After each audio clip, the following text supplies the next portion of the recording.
तस्मै श्री गुरवे नमः।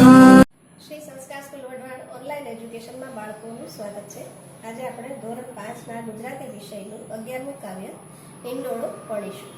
આ એક લોકગીત છે, એટલે કે જે લોકો દ્વારા ગવાયેલું અને સંભળાયેલું હોય। લોકગીત લોક સમૂહ દ્વારા રચાય છે।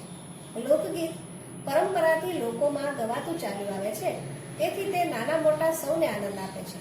આ લોકગીતમાં કૃષ્ણનું વર્ણન કરવામાં આવ્યું છે। અહીં તમે શ્રી કૃષ્ણનું ચિત્ર જુઓ છો।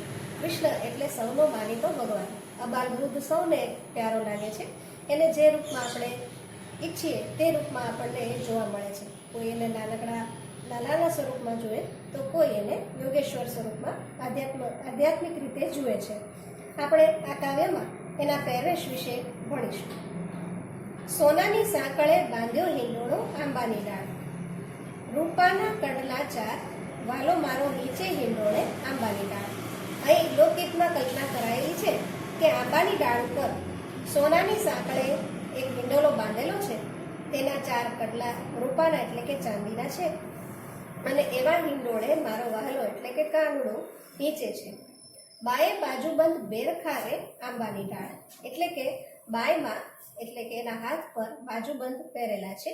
કિનખાબી સુરવાલ એટલે કે એનું સુરવાલ એટલે કે એની ધોતી એ કિનખાબી છે।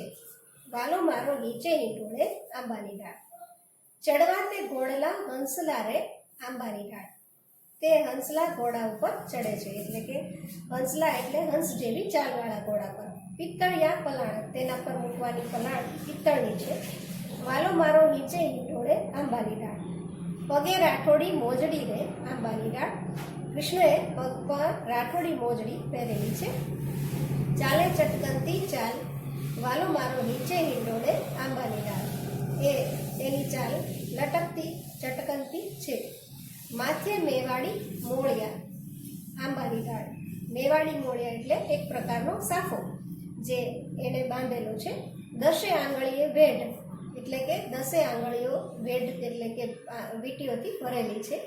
વાલો મારો નીચે હિંડોળે આંબાની ડાળ।